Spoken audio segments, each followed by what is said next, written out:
जी बच्चों, हम क्या पढ़ रहे थे? हम पढ़ रहे थे मेटल नॉन मेटल में क्या क्या डिफरेंस होता है, यानी कि धातु और अधातु में क्या क्या अंतर होता है उनकी फिजिकल प्रॉपर्टीज के बेसिस पे। ठीक है बेटा, हम 10 डिफरेंसेस कर चुके थे फिजिकल प्रॉपर्टीज के बेसिस पे। आपने डिफरेंसेस कर लिए थे इनके सबके। ठीक है, अब हम पढ़ेंगे कि मेटल और नॉन मेटल, धातु और धातु में केमिकल प्रॉपर्टीज के बेसिस पे क्या क्या डिफरेंस होता है। ठीक है, तो उससे पहले हमें कुछ एक जो पॉइंट्स है वो हम अभी एक्सप्लेन करेंगे और कुछ एक उनकी कुछ और प्रॉपर्टीज थोड़ा डीप में आपको एक्सप्लेन करने के बाद फिर हम वो डिफरेंसेस स्टडी करेंगे। ठीक है, फर्स्ट एक हमारे पास होता है types of ion.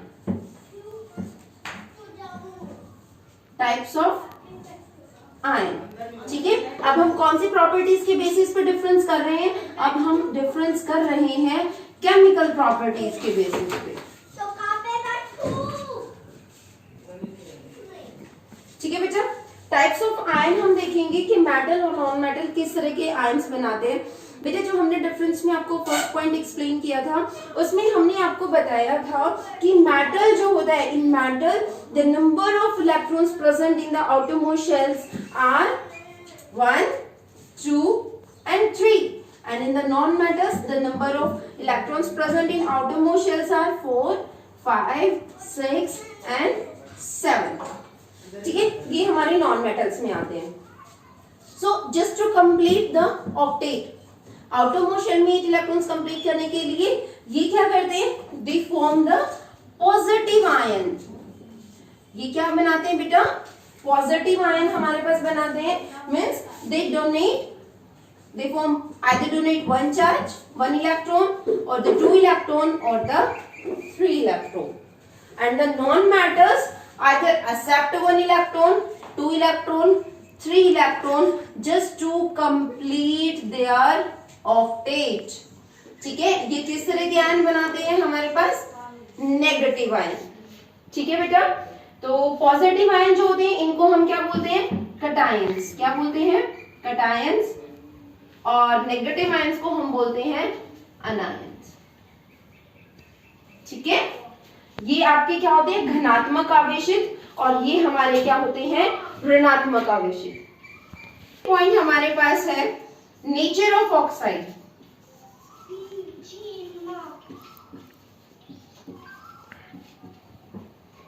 Metal oxide जितने भी हमारे पास होते हैं all are basic in nature. Means all are shows the properties of the base, means वो हमारे पास क्या होते हैं? क्षारीय। तो यहाँ पे हम स्टडी कर रहे हैं कि जो ऑक्साइड हमारा मेटल ने बनाया है और जो नॉन मेटल के हमारे ऑक्साइड्स होते हैं वो हमारे कैसे होते हैं? वो होते हैं एसिडिक।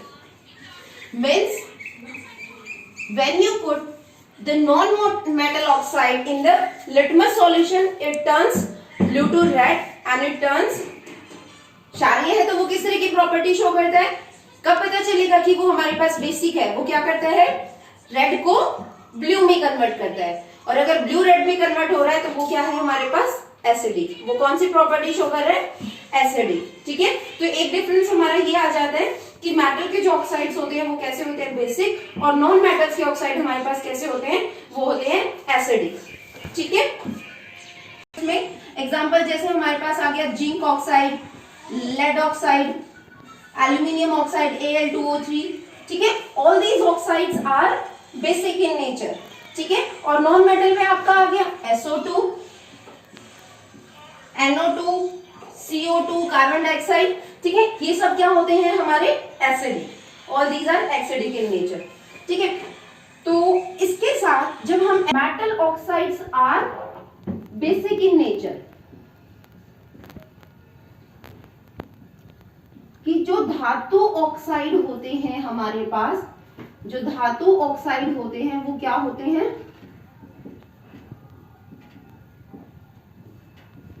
वो बेसिक होते हैं हमारे पास नेचर में, क्षारीय होते हैं। ठीक है, जिसके एग्जांपल हमने आपको बताए aluminium oxide Al2O3, zinc oxide ZnO, sodium oxide, magnesium oxide, ठीक है, ये सब हमारे क्या है बेसिक। लेकिन बेटा हमने एक चीज और नोट की कि जैसे एल्यूमिनियम ऑक्साइड की अगर हम बात करें, ठीक है, अगर आप कह रहे हो दिस वन इज बेसिक, यानी कि अगर ये क्षारीय है और किसी भी बेस की अगर आप एसिड के साथ रिएक्शन कराओगे तो हमारे पास किसकी फॉर्मेशन होती है, सॉल्ट की, यानी कि क्या बनकर आता है, लवण बनकर आता है, ठीक है। लेकिन हमने एक और रिएक्शन की इसी एल्यूमिनियम ऑक्साइड की बेस के साथ रिएक्शन कराई, still we have the formation of the salt, तो भी हमारे पास लवण बनकर आया।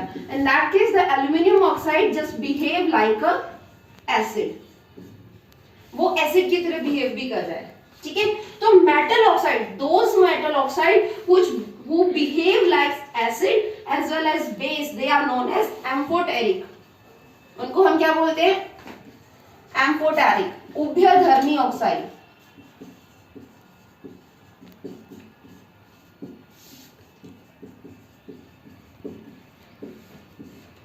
बहुत इंपॉर्टेंट क्वेश्चन है ये आपके चैप्टर का, ठीक है, कि उभयधर्मी ऑक्साइड क्या होते हैं, एम्फोटेरिक ऑक्साइड्स क्या होते हैं, जो अम्लीय और क्षारीय दोनों के गुण दर्शाते हैं, वो उभयधर्मी ऑक्साइड होते हैं। उसमें हमारा आ गया एल्यूमिनियम ऑक्साइड, लेड ऑक्साइड, ठीक है, पोटेशियम ऑक्साइड, तो ये हमारे पास जिंक ऑक्साइड, जिंक ऑक्साइड, ठीक है, एल्यूमिनियम ऑक्साइड और लेड ऑक्साइड, पीबीओ,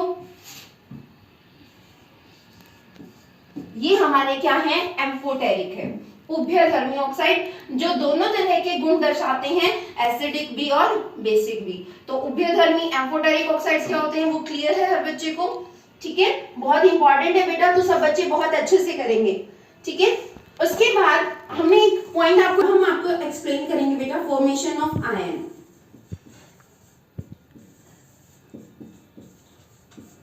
कि आयन कैसे बनते हैं हमारे पास, ठीक है, आयन का निर्माण किस तरह से होता है। जैसे सबसे पहले हम फर्स्ट अपना एग्जांपल लेते हैं सोडियम, ठीक है, सोडियम का एटॉमिक नंबर कितना होता है बेटा, 11, ठीक है, उसमें 11 ही इलेक्ट्रॉन होते हैं और 11 ही प्रोटॉन होते हैं, 11 नंबर ऑफ इलेक्ट्रॉन और 11 ही होते हैं उसमें नंबर ऑफ प्रोटॉन, ठीक है, और यही उसका होता है एटॉमिक नंबर, परमाणु क्रमांक जिसे आप कहते हो, परमाणु संख्या हम जिसे कहते हैं, ठीक है। अगर हम सोडियम की इलेक्ट्रॉनिक कॉन्फ़िगरेशन की बात करें, ठीक है, कि विविक्त कक्षाओं में इलेक्ट्रॉन की, सोडियम के इलेक्ट्रॉन किस तरह से विभाजित होते हैं, के एल एम एन, ये शेल्स के नाम होते हैं बेटा, बोहर मॉडल लाइंस, क्लास में आपने सबने पढ़ा था परमाणु संरचना वाले चैप्टर में, बोहर ने कहा था कि इलेक्ट्रॉन्स जो होते हैं विविध कक्षाओं में चक्कर लगाते हैं और इन कक्षाओं के नाम होते हैं के एल एम एन, ठीक है। ये हमारे ऑर्बिटल्स हैं जिसमें शेल्स हैं जिसमें इलेक्ट्रॉन्स रिवॉल्व करते हैं। फर्स्ट शेल में मैक्सिमम 2 इलेक्ट्रॉन आ सकते हैं, सेकंड में 8, नेक्स्ट 18, ठीक है। तो इस तरह से हमारे पास इलेक्ट्रॉन डिवाइडेड होते हैं। इसमें जनरल फॉर्मूला अगर आप देखना चाहो तो 2n² होता है। अगर आप n की वैल्यू 1 सब्स्टिट्यूट करोगे तो फर्स्ट शेल में इलेक्ट्रॉन आएंगे आपके, ठीक है, 1 आपने रखा, 2 × 1 2, ठीक है।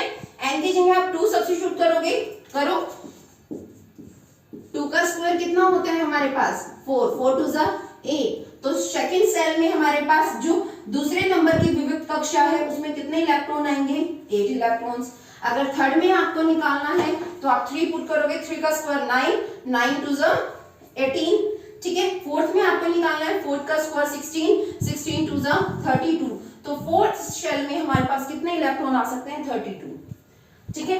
अभी एट प्रेजेंट अगर हम सोडियम की बात कर रहे हैं तो सोडियम में हमारे पास कितने इलेक्ट्रॉन है बेटा, 11। सोडियम में कितने इलेक्ट्रॉन्स प्रेजेंट है हमारे पास, 11 इलेक्ट्रॉन्स प्रेजेंट है। तो इसकी इलेक्ट्रॉनिक कॉन्फ़िगरेशन जब आप करोगे तो वो होगी फर्स्ट में 2, नेक्स्ट भी कंप्लीट हो गया, सिर्फ बचा है एक इलेक्ट्रॉन जो जाएगा आपका थर्ड शेल में, एम शेल में, 2 8 1, ठीक है। So just to complete the octet, octet मतलब जो उसकी अंतिम कक्षा है, जो लास्ट शेल है, उसमें 8 इलेक्ट्रॉन पूरे करने के लिए सोडियम को क्या करना होगा, या तो सोडियम अपना एक इलेक्ट्रॉन दे दे, एक इलेक्ट्रॉन किसी को दान कर दे, या वो किसी से 7 इलेक्ट्रॉन ले ले, ठीक है। या तो सोडियम ने किसी को 1 इलेक्ट्रॉन दे दिया 7 इलेक्ट्रॉन ले लिए। ये बात तो कुछ ऐसी होगी कि आपको किसी को 1000 रुपए देने हैं, ठीक है, और किसी से आपको 7000 लेने हैं। क्या किसी से 7000 लेना आसान होता है?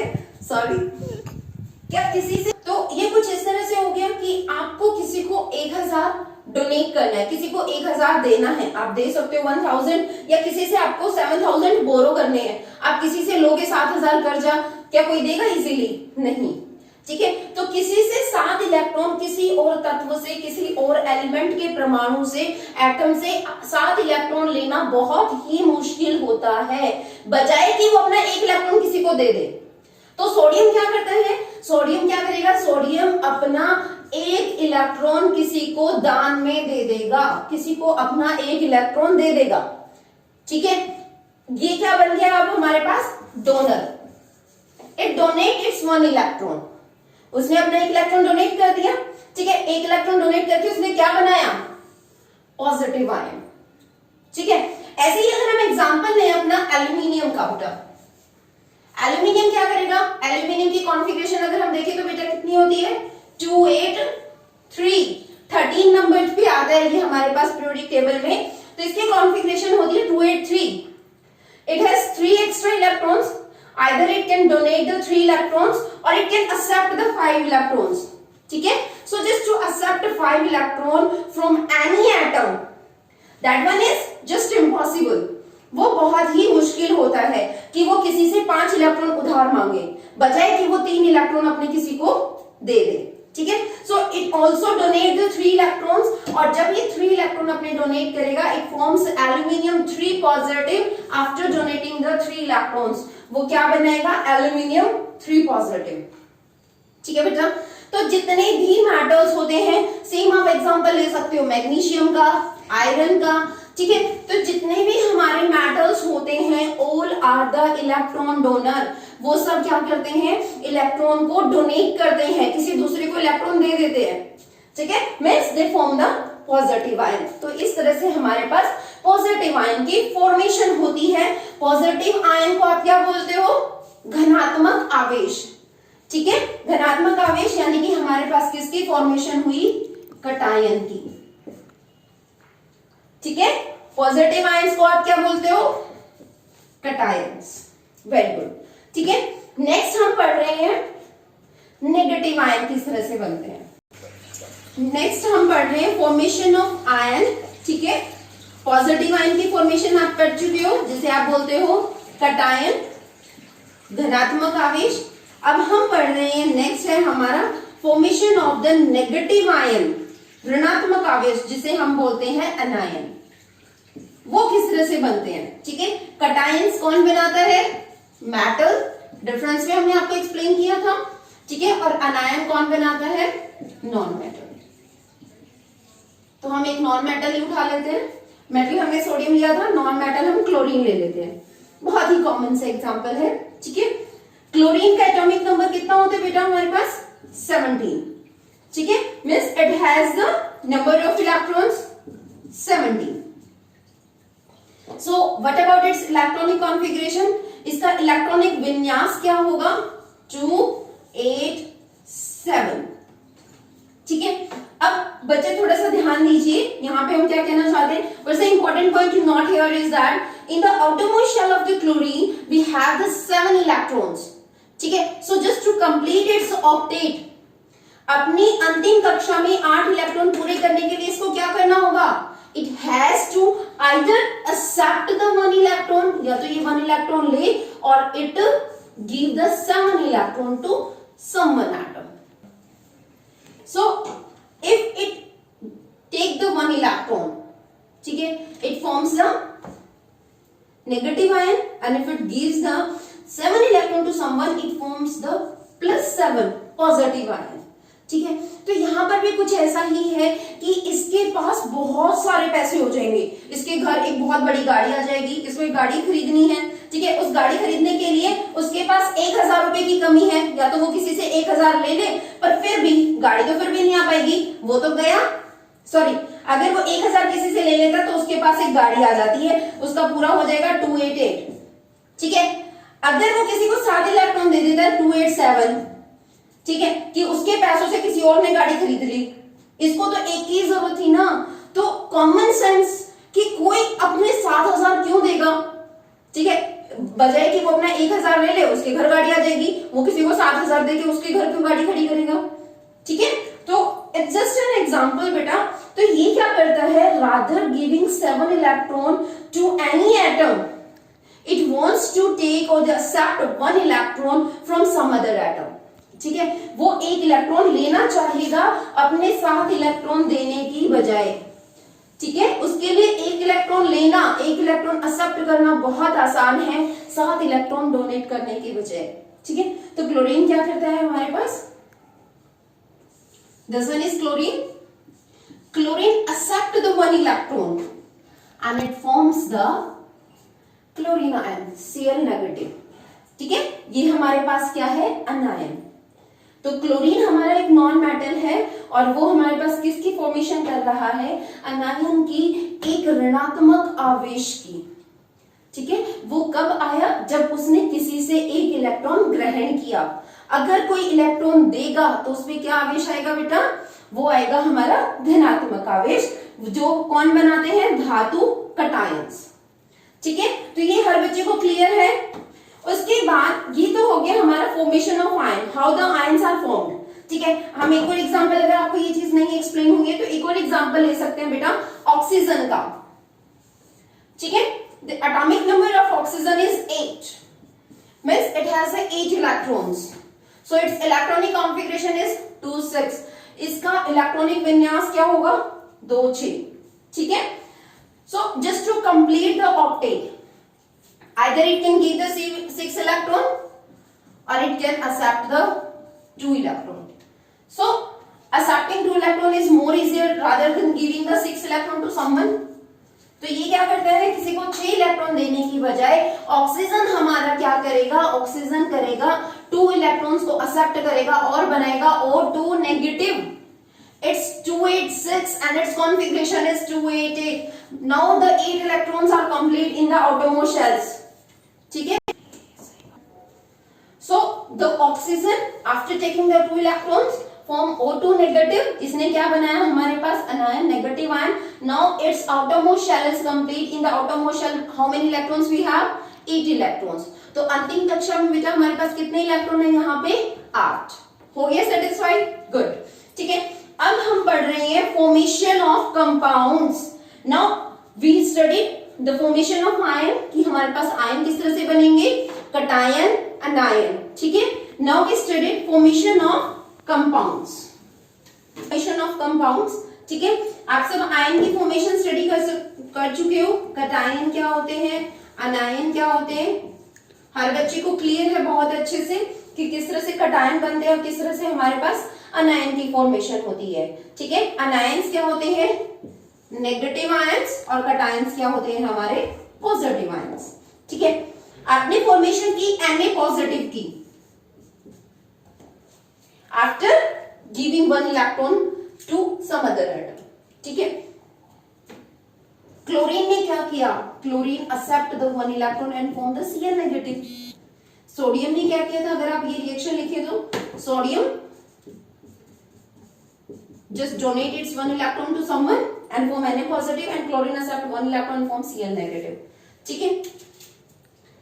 ओके, इसने कहीं से इलेक्ट्रॉन लिया तभी तो इसके ऊपर नेगेटिव चार्ज आया, मींस इसको इलेक्ट्रॉन की जरूरत थी, ठीक है। मान लिया क्लोरीन को इलेक्ट्रॉन किसने दिया, सोडियम ने, ठीक है, कि सोडियम का जो एक एक्स्ट्रा इलेक्ट्रॉन था उसने अपना एक इलेक्ट्रॉन किसको दे दिया, क्लोरीन को, ठीक है।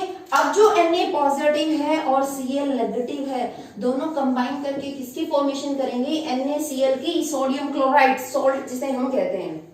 आपको पता है पॉजिटिव नेगेटिव में अट्रैक्शन होती है, दोनों में बॉन्ड फॉर्मेशन होगी, एक ने इलेक्ट्रॉन दिया दूसरे ने लिया, दोनों के बीच एक बॉन्ड बन गया, एक आबंध बन गया, उसको हम क्या कहेंगे, आयनिक बॉन्ड, आयनिक आबंध, सोडियम क्लोराइड, जो दो आयंस के बीच में बनता है। Both must be the opposite ions, cation and अनायन। एक अगर धनात्मक आवेशित होगा तो दूसरा ऋणात्मक आवेशित होगा, ठीक है। यानी कि एक पर एक अगर एक्सेप्टर है तो दूसरा डोनर होगा, ठीक है, अगर किसी को इलेक्ट्रॉन चाहिए तो कोई डोनेट करने के लिए भी होना चाहिए कि उसको डोनेट कौन करेगा। Okay, is it clear to everyone? ठीक है, नेक्स्ट हमारे पास आता है बेटा कि यहां पर एक डोनर है और एक एक्सेप्टर है और एक बॉन्ड फॉर्मेशन हुई जिसको हमने बोला आयनिक बॉन्ड। क्या बोला बेटा? Ionic bond. और यहां से जो हमारे कंपाउंड बनकर आते हैं वो कौन से कंपाउंड होते हैं बेटा? आयनिक कंपाउंड होते हैं, जो दो आयंस के बीच में होते हैं। ठीक है, इनको कहा जाता है, हिंदी में आप बोलते हो आयनिक आबंध। ठीक है, आयनिक यौगिकों का निर्माण हमारे पास क्या हो रहा है कि आयनिक यौगिक किस तरह से हमारे पास बनकर आएंगे। ठीक है, ऐसे ही सेम आप एग्जांपल ले सकते हो मैग्नीशियम ऑक्साइड का, MgO। ये किस तरह से बना है? Magnesium configuration 282, after donating 2 electrons it forms Mg2 positive. Oxygen configuration 26, after accepting 2 electrons of the magnesium it forms it forms O2 negative. Now Mg2 positive and O2 negative they form MgO, magnesium oxide. ये हमारा एक आयनिक यौगिक है, एक ionic compound है। ठीक है, जो दो आयन से मिलकर बना है, मैग्नीशियम और ऑक्सीजन से। अब ये जो आबंध जो हम बॉन्ड बता रहे हैं, इससे आप मतलब क्या समझते हो? ठीक है, चलो बेटा हम एक एग्जांपल दे रहे हैं आपको कि हमारे पास एक बुक है, ठीक है, जो आप हर स्टूडेंट को परचेज करनी है और वो बुक है 100 रुपीज की। ठीक है, तो एक स्टूडेंट है, दो फ्रेंड्स हैं, ठीक है, एक के पास 50 रुपीज है, दूसरे के पास 50 रुपीज है। ठीक है, तो क्या कर सकते हैं? एटलीस्ट वो ये तो कर सकते हैं कि दोनों शेयर करके एक बुक ले लें। ठीक है, एक काम वो ये कर सकते हैं। दूसरा कि अगर दो फ्रेंड्स ऐसे हैं कि जिसके पास एक के पास 150 रुपीज है और दूसरे के पास 50 रुपीज है और दोनों फ्रेंड्स हैं, ठीक है, तो फ्रेंडशिप में इतना तो चलता है कि दूसरी ने क्या किया, अपने 50 रुपीज दूसरे को दे दिए। बुक तो वो परचेज कर ही सकती थी, बुक परचेज करने के बाद भी उसके पास 50 रुपीज एक्स्ट्रा बच गए, तो उसने अपने 50 अपने फ्रेंड को दे दिए। अब वो 50 और मिला के तो उसकी बुक ने भी, उसकी फ्रेंड ने भी बुक परचेज कर ली। ठीक है, तो एक ने दूसरी को दिया। तो आपको पता है कि जब इस तरह से लेन देन होता है, कोई देता है लेता है, तो हम लोगों के बीच में एक बॉन्ड बन जाता है, एक संबंध स्थापित हो जाता है, एक बॉन्डिंग हो जाती है। ठीक है, ऐसे ही यहां पर होता है कि मेटल नॉन मेटल में जब कोई इलेक्ट्रॉन डोनेट करता है और दूसरा इलेक्ट्रॉन एक्सेप्ट करता है, उनके बीच एक बॉन्ड फॉर्मेशन हो जाती है, एक आबंध बन जाता है, जिसको हम बोलते हैं आयनिक बॉन्ड। और यौगिक जो हमारा वहां से बनकर आएगा, जो कंपाउंड हमारा वहां से बनकर आएगा, उसको कहा जाता है आयनिक कंपाउंड या आयनिक यौगिक, आप उसको हिंदी में कहते हो। ठीक है, ये चीज समझ आई हर बच्चे को? चलो, वेरी गुड। में एक ही इलेक्ट्रॉन होता है, जो आउटरमोस्ट शेल का इलेक्ट्रॉन है उसको आप एक डॉट से रिप्रेजेंट करो। ठीक है, सोडियम ने अपना एक इलेक्ट्रॉन डोनेट किया, किसको? क्लोरीन को। क्लोरीन के आउटरमोस्ट शेल में कितने इलेक्ट्रॉन्स थे बेटा? 7। सिर्फ आउटरमोस्ट शेल के इलेक्ट्रॉन्स आप रिप्रेजेंट करोगे डॉट से, बाकी नहीं। तो 7 इलेक्ट्रॉन आपने क्लोरीन के यहां रिप्रेजेंट किए after accepting the 1 electron from the sodium. ठीक है, सोडियम से 1 इलेक्ट्रॉन एक्सेप्ट करने के बाद क्लोरीन के 8 इलेक्ट्रॉन्स कंप्लीट हो गए, it forms the Cl negative और हमारे पास हुई एक बॉन्ड फॉर्मेशन दोनों के बीच में क्लोरीन की। एक इलेक्ट्रॉन किसने डोनेट किया? सोडियम ने। किसको डोनेट किया बेटा? क्लोरीन को। ठीक है, तो अगर आप चाहो तो इलेक्ट्रॉन डॉट स्ट्रक्चर से भी उसको रिप्रेजेंट कर सकते हो। Next type of compounds next बेटा हम स्टडी कर रहे हैं कोवलेंट कंपाउंड्स।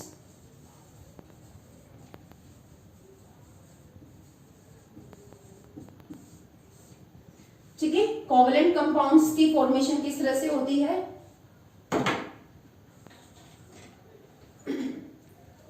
कोवलेंट कंपाउंड्स में क्या होता है हमारे पास? neither someone donate nor someone accept the electrons. Here we have the sharing of electrons. हमारे पास क्या होती है? शेयरिंग। जो एग्जाम्पल हमने आपको फर्स्ट दिया था, ठीक है, we have the 2 friends, ठीक है, and both have 50 rupees and they have to purchase a book, ठीक है, of ₹100।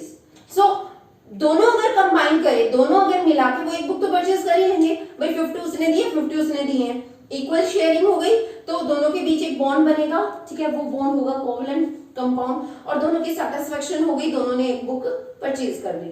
भाई जब उसको जरूरत है तो उसने ले लिया, और उसको जरूरत है तो उसने ले लिया, फ्रेंड्स है दोनों के दोनों, ठीक है। तो ऐसा हमारे पास यहाँ पर भी होता है, एलिमेंट्स भी हमारे पास इस तरह से करते हैं।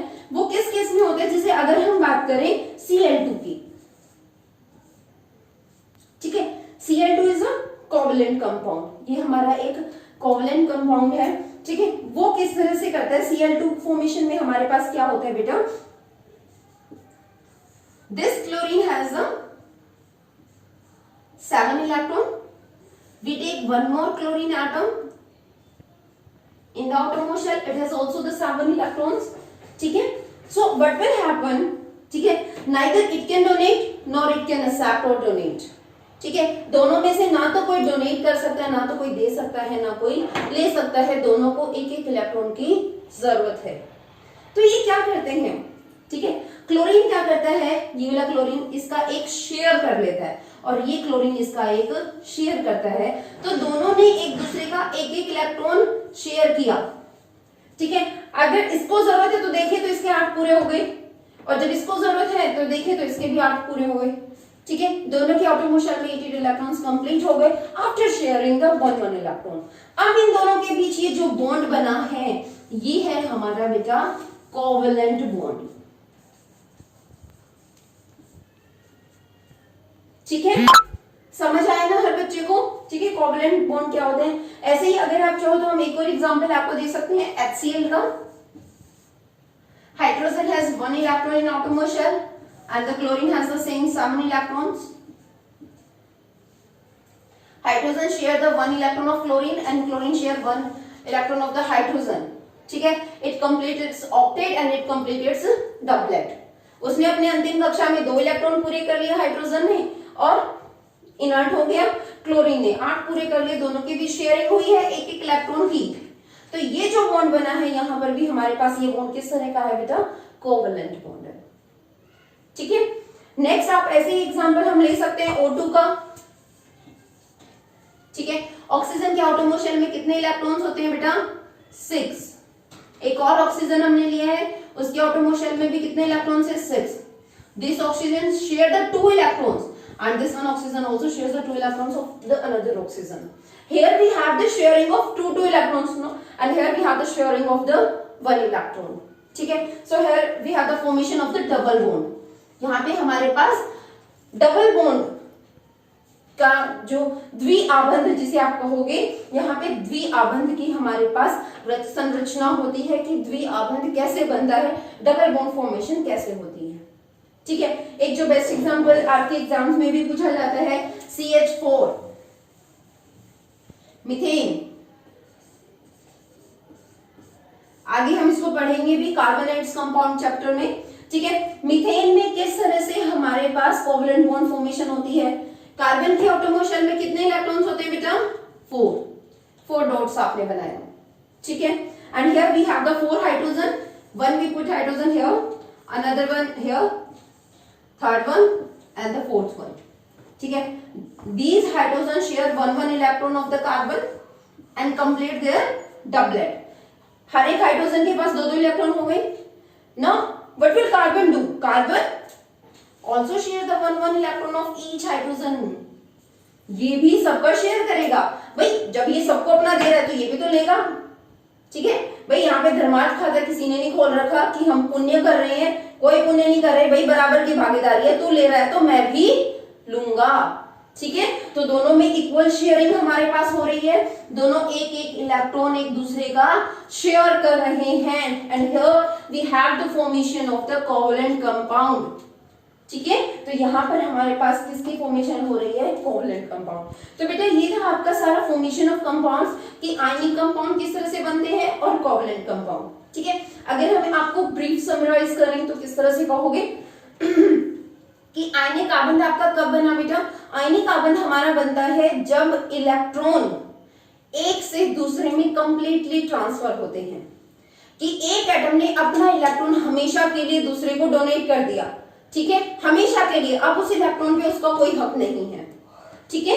और कोवलेंट कंपाउंड आपका कब बनेगा? When we have the sharing of electron, जब हमारे पास इलेक्ट्रॉन की शेयरिंग है। आयनिक कंपाउंड बनता है जब कोई बहुत बड़ा धर्मात्मा बन रहा हो, ठीक है, कि भाई मेरे पास बहुत सारे पैसे हैं, मैंने कर दिए दान, मेरे पास बहुत सारे इलेक्ट्रॉन और मैंने दान कर दिए, ठीक है, भाई मैं भी स्टेबल हो जाऊं और तू भी स्टेबल हो जाओ, ठीक है। और कोवलेंट कब बनता है? कोई धर्मात्मा नहीं है, ठीक है, भाई तुझे अगर चाहिए तो पहले तू दे और फिर मैं दूंगा। Here we have the equal sharing, तो हमारे पास क्या होती है? इक्वल शेयरिंग होती है, ठीक है। आई बात समझ में? तो ये हमारे पास हुआ बेटा formation of covalent and ionic compounds.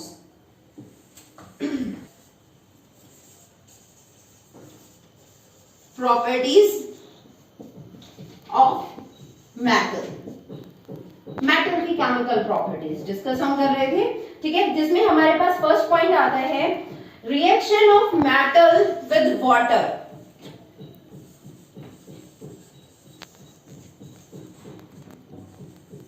Reaction of metal with water, यानी कि बेटा अगर हमारे पास मेटल वाटर के साथ रिएक्ट कर रहा है, if any metal react with the water it form the metal hydroxide. वो क्या बनाएगा हमारे पास? Metal hydroxide plus hydrogen gas release करेगा, ठीक है। तो अगर कोई भी धातु जल के साथ अभिक्रिया करती है तो वो धातु हाइड्रोक्साइड बनाता है और हाइड्रोजन गैस बाहर रिलीज होती है, ठीक है। अगर हम इसमें एक अपनी रिएक्शन की बात करें, हमारे पास एक रिएक्शन है पोटेशियम, एक मेटल हमने लिया है, एक एग्जांपल हम ले रहे हैं, ठीक है। पोटेशियम को जब हम वाटर के साथ रिएक्ट कराते हैं कि वाटर के साथ हमने रिएक्शन कराई तो फॉर्मेशन हुई KOH, पोटेशियम हाइड्रोक्साइड, प्लस हमारे पास रिलीज हुई हाइड्रोजन गैस, ठीक है। सेम यही रिएक्शन हमने कराई है किसके साथ? कैल्शियम की कराई हमने वाटर के साथ, हमारे पास फॉर्मेशन हुई calcium hydroxide KOH whole twice plus hydrogen gas. This one is also a metal, ठीक है, but here we take the cold water. ये जो हमारा वाटर है ये बेटा होता है कोल्ड वाटर, ठीक है। तो पोटेशियम, सोडियम, ये हमारे क्या है? They are highly reactive metal, ठीक है, जो बहुत ही ज्यादा रिएक्टिव होते हैं, ठीक है। ये कोल्ड वाटर भी आप इनको दोगे उसके साथ भी भाग के रिएक्शन कर लेंगे फटाफट, बहुत ही जल्दी, ठीक है। आगे हम जैसे अपनी रिएक्टिविटी सीरीज अगर हम देखें, अच्छा बेटा चलो हम आपको पहले एक बार रिएक्टिविटी सीरीज बताते हैं, तभी आपको समझ आएगा which one is more reactive and which one is less reactive, ठीक है।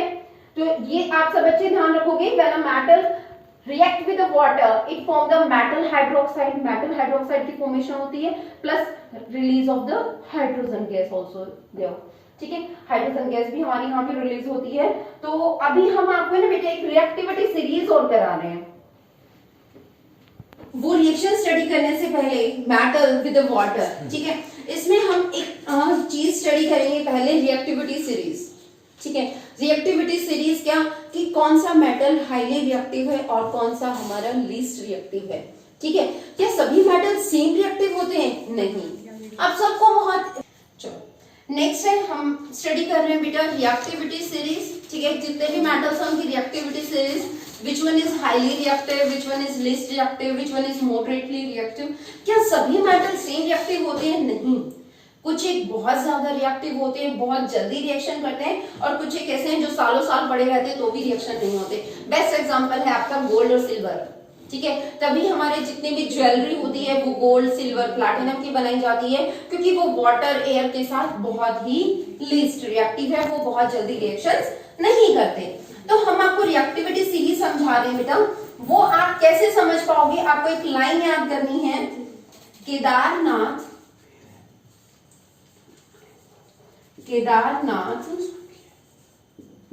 का माली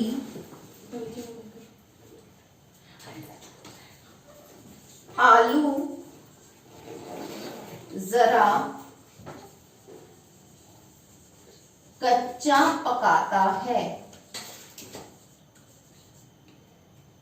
ठीक है, क्या लिखा हमने? केदारनाथ का माली जरा आलू कच्चा पकाता है।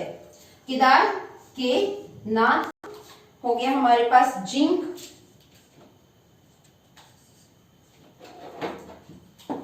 ये कच्चा की जगह बेटा आपका आएगा फीका, Fe। ठीक है, पकाता है लेड, Pb है हाइड्रोजन। ठीक है, तो एक सीरीज आपकी ये बनी, केदारनाथ का माली आलू जरा फीका पकाता है। ठीक है, केदार के नाथ सोडियम, का कैल्शियम, माली मैग्नीशियम, आलू एल्यूमिनियम, जरा जिंक, फीका Fe, पकाता है Pb, लेड है हाइड्रोजन। ठीक है बेटा, तो ये है हमारी reactivity series. Now what about the after hydrogen? Hydrogen के बाद क्या होगा वो आप लर्न करोगे। हाई कॉर्ड, हाई कॉर्ड आपका है, हाई कॉर्ड है आपका, ऐसे करते हैं।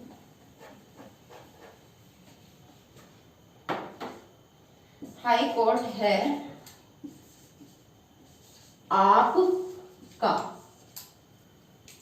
ठीक है, हाई वही हाइड्रोजन से हमें स्टार्ट करना था, हाइड्रोजन पे फिनिश हुआ था। ठीक है, कॉर्ड Cu, Hg आपका, Ag सिल्वर, गोल्ड, प्लैटिनम। ठीक है, तो बेटा ये है हमारी ये थोड़ा सा इसको लर्न करने का बहुत ही इजी तरीका है। केदारनाथ का माली आलू जरा फीका पकाता है, potassium, sodium, calcium, magnesium, aluminium, zinc, iron, lead, hydrogen. Hydrogen के बाद फिर से और बाकी जो बचा है उसको आप लर्न करोगे। हाई कोड है आपका hydrogen, copper, mercury, silver, gold, platinum. ठीक है, तो remember one thing, the potassium is highly reactive. सबसे ज्यादा रिएक्टिव कौन सा है आपका? Metal potassium. And which one is least reactive? This one is platinum. Least reactive, बहुत ही कम रिएक्शन जो करता है। ठीक है, सो ये ऑर्डर है। सबसे ज्यादा reactive potassium, then sodium, then calcium, magnesium, aluminium, zinc, iron, lead, hydrogen, copper, mercury, silver, gold, platinum. ठीक है, तो बेटा ये रिएक्टिविटी सीरीज है जो आप सभी को लर्न करनी है। इस रिएक्टिविटी सीरीज पर बेस हमारे बहुत सारे क्वेश्चंस बनते हैं, बहुत सारी ऐसी केमिकल रिएक्शंस हैं जहां पर आपको ये रिएक्टिविटी सीरीज अगर पता है तो ही आप वो रिएक्शंस कर पाओगे। ठीक है बेटा, तो यहां पर जो हम आपको करा रहे थे reaction of metal with water, कि मेटल वाटर के साथ जो रिएक्शन कर रहे हैं, जैसे हमने आपको एग्जांपल दिया था पोटेशियम का, पोटेशियम ने वाटर के साथ रिएक्शन की, पोटेशियम हाइड्रोक्साइड बनाया प्लस हाइड्रोजन गैस। कैल्शियम ने वाटर के साथ रिएक्शन की, उसने बनाया calcium hydroxide plus hydrogen. And also one point which you have to note down here. ठीक है, एक पॉइंट जो आपको यहाँ पर ध्यान देना है बेटा, कि कैल्शियम को जब आप वाटर के साथ रिएक्ट कराते हो तो जो हमारा सॉल्यूशन, जो हमारा प्रोडक्ट बनकर आता है वो मिल्की होता है, just because of the formation of the calcium hydroxide. ठीक है, वो दूधिया रंग का हमारे पास होता है। कई बार इस तरह से भी क्वेश्चन आता है, नेम अ मेटल, एक ऐसे मेटल, एक ऐसी धातु का नाम बताओ after reacting with water which form the milky solution. ठीक है, जो पानी के साथ रिएक्शन करके, अभिक्रिया करके एक दूधिया रंग का आपका क्या बनाता है? प्रोडक्ट बनाता है, वो आपका है कैल्शियम। ठीक है, तो यहाँ पर हमने आपको ये बताया था बेटा कि यहाँ पर अगर आप कैल्शियम की रिएक्शन कराते हो नॉर्मल वाटर के साथ और हम पोटेशियम की रिएक्शन कराते हैं कोल्ड वाटर के साथ, तो कोल्ड वाटर के साथ भी पोटेशियम कितना रिएक्टिव है, वो कितनी जल्दी रिएक्ट करता है। जबकि अगर हम एल्यूमिनियम, जिंक, आयरन, अगर हम इन तीनों की बात करें, आगे लेड की हम बात करें, what we have to do, अगर आप इनके मेटल के साथ रिएक्शन कराना, सॉरी वाटर के साथ रिएक्शन अगर आपको करानी है, then you have to take the steam. ठीक है, because they are least reactive. Potassium, sodium, ठीक है, ये दो है हमारे पास, दे आर हाईली रिएक्टिव, जो बहुत ज्यादा रिएक्टिव करते हैं। यहाँ से आपका एक 1 मार्क्स का क्वेश्चन या 2 मार्क का क्वेश्चन भी आपके एग्जाम में आता है, आपके टेक्स्ट बुक में भी है ये क्वेश्चन, ठीक है। तो वो क्या है कि why we should put the sodium and potassium inside the kerosene oil, ठीक है, कि हम सोडियम और पोटेशियम को केरोसिन तेल के अंदर क्यों रखते हैं, because they are highly reactive. Sodium और पोटेशियम को आप ऐसे ही ओपन एयर में रखो, ठीक है, बहुत ही ज्यादा एक्सप्लोसिव एक्सोथर्मिक रिएक्शन हमारे पास ये है, क्या है बेटा, ये हमारे पास बहुत ही हाईली एक्सोथर्मिक रिएक्शन है, उष्माक्षेपी अभिक्रिया, जिसमें बहुत ज्यादा हीट रिलीज होगी and it is very dangerous for us, ठीक है। इतनी ज्यादा हीट रिलीज होती है, कोई भी डैमेज हो सकता है, ठीक है, हमारे साथ कोई भी हादसा हो सकता है। तो ये जो रिएक्शंस हैं ये हम लैब में नहीं करते हैं, ठीक है, क्योंकि इतनी ज्यादा हीट रिलीज होती है, उसको कंट्रोल करना मुश्किल हो जाता है लैब में हमारे पास, ठीक है। तो जो हाईली रिएक्टिव है उनको हम इसीलिए केरोसिन ऑयल के अंदर रखते हैं। ऐसे अगर आप उनको आप किसी एसिड के साथ रिएक्शन कराओगे, कभी भी आप देखना लैब में हम ये जो हाईली रिएक्टिव है सोडियम एंड पोटेशियम की किसी भी एसिड वाटर के साथ रिएक्शन नहीं कराते हैं, because it is highly explosive, वहां से बहुत ज्यादा हीट हमारी रिलीज होती है, ठीक है बेटा। तो ये पॉइंट सभी को क्लियर है, which one is highly reactive and which one is less reactive. Platinum क्या वाटर के साथ रिएक्ट कराओ, नहीं करेगा, पड़ा रहेगा ऐसे ही, ठीक है। सोने को आप 10 दिन, 1000 साल, 2 साल पानी में पड़ा रहेगा, क्या होगा, नहीं होगा, कुछ भी नहीं रिएक्ट करेगा, ठीक है। So these are least reactive and these are highly reactive, जो बहुत जल्दी रिएक्ट हमारे करते हैं, और बहुत ही जो रिएक्शंस होती हैं वो हाईली एक्सोथर्मिक होती हैं, यहाँ से हमारी हीट बहुत ज्यादा रिलीज होती है, ठीक है। तो ये सीरीज हर बच्चे को लर्न करनी है, आई होप आप सब इसको लर्न भी कर पाओ, ठीक है। It's a very easy way, बहुत ही आसान तरीका है ये लर्न करने का। फिर से हम रिपीट कर रहे हैं, केदारनाथ का माली आलू जरा फीका पकाता है, ठीक है, हाई कोर्ट है आपका, ठीक है। सबसे लास्ट में जो हमारा है वो है platinum, which one is less reactive, again I am repeating, potassium is highly reactive, okay. Of metal with acid, reaction of metal with acid, ठीक है। ये रिएक्टिविटी सीरीज आपको लर्न रखनी है बेटा, ठीक है, यही ऑर्डर है। इस तरह से रिएक्टिविटी सीरीज हमारी डिक्रीज होती चली जाती है नीचे की तरफ, ठीक है, लेफ्ट टू राइट जब हम मूव कर रहे हैं। अब अगर हम किसी भी मेटल की एसिड के साथ रिएक्शन कराते हैं तो क्या होगा, ये रिएक्टिविटी सीरीज अभी हम रब नहीं कर रहे हैं क्योंकि इसकी हमें अभी भी जरूरत पड़ेगी, ठीक है। If a metal reacts with acid, then what will happen? Here we have the formation of salt and also release the hydrogen gas. Salt की formation होगी plus hydrogen gas release होगी, ठीक है। तो इसमें जो हम एसिड लेंगे बेटा, एसिड आप कोई भी ले सकते हो, here we take the dilute HCl, ठीक है, या आप ले सकते हो dilute H2SO4, sulphuric acid, chloric hydrogen chloride, ठीक है, आप कोई भी एसिड आप ले सकते हो डाइल्यूट फॉर्म में। तो इनकी जो हम रिएक्शन कराते हैं, ठीक है, तो सबसे ज्यादा रिएक्टिव हमारा कौन सा होगा, ये जो है स्टार्टिंग में देखो, फिर से हम रिपीट कर रहे हैं बेटा, सोडियम और पोटेशियम की हम कभी भी एसिड के साथ रिएक्शन नहीं करेंगे। The same reason is here, they are highly exothermic, ये उष्माक्षेपी अभिक्रिया है, इसमें बहुत ज्यादा एनर्जी रिलीज होती है, बहुत ज्यादा उष्मा उत्पन्न होती है, ठीक है। तो फिर नेक्स्ट हमारे पास आते हैं मैग्नीशियम, एल्यूमिनियम, जिंक, ठीक है, ये एसिड के साथ बहुत ही ज्यादा हाईली रिएक्टिव है, मेटल के साथ रिएक्ट कराते हैं, सॉल्ट के फॉर्मेशन होती है और हाइड्रोजन गैस हमारे पास रिलीज होती है, ठीक है। अच्छा, इसमें एक इंपॉर्टेंट पॉइंट जो आपको नोट करना है बेटा, यहाँ पर जो हम एसिड ले रहे हैं वो HCl H2SO4 आपने लिया, ठीक है। HNO3 जो नाइट्रिक एसिड होता है हमारा, HNO3 के साथ हम ये रिएक्शन नहीं कराते, this one is also an acid, ठीक है। डाइल्यूट फॉर्म में अगर आप लेते हो, डाइल्यूट नाइट्रिक एसिड है हमारे पास, ये भी, why we should not take this acid to react the metal to form the salt. ठीक है, उसका एक रीजन है बिकॉज HNO3 जो हमारा है this one is a strong oxidising agent. ठीक है, ये हमारा क्या है, स्ट्रॉन्ग ऑक्सीडाइजिंग एजेंट है जो ऑक्सीजन को सप्लाई करेगा। चलो एक एग्जांपल ले रहे हैं। हाँ जी, ये रिएक्टिविटी सीरीज रब कर रहे हैं बेटा। ठीक है, आप सब ध्यान रखोगे, highly reactive and which one is least reactive. When we react a metal with the acid, we have the formation of the salt and water. ठीक है, कि अगर हम किसी भी धातु की अम्ल के साथ अभिक्रिया कराते हैं बेटा, तो हमारा क्या बनकर आता है, लवण और हाइड्रोजन गैस रिलीज होती है। ठीक है, यहाँ पे अम्ल हम हमेशा लेते हैं डाइल्यूटेड फॉर्म में, कंसंट्रेटेड नहीं लेते, क्योंकि जितना ज्यादा आप कंसंट्रेटेड लोगे वो हमारे लिए उतना ही डेंजरस हो जाएगा। ठीक है, यानी कि डाइल्यूट का मतलब कि एसिड कम पानी ज्यादा होता है उसमें।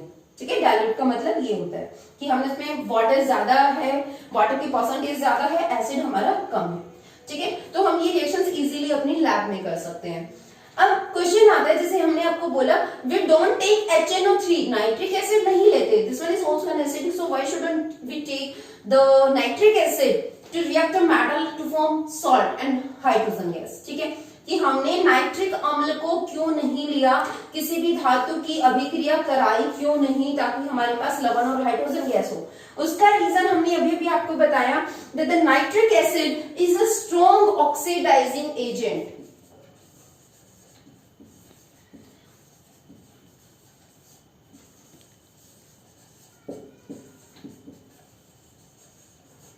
ये हमारा स्ट्रॉन्ग ऑक्सीडाइजिंग एजेंट होता है। ठीक है, यानी कि it supplies the oxygen very fastly, यानी कि रिएक्शन चल रही है तो ये ऑक्सीजन दे देगा बहुत जल्दी से।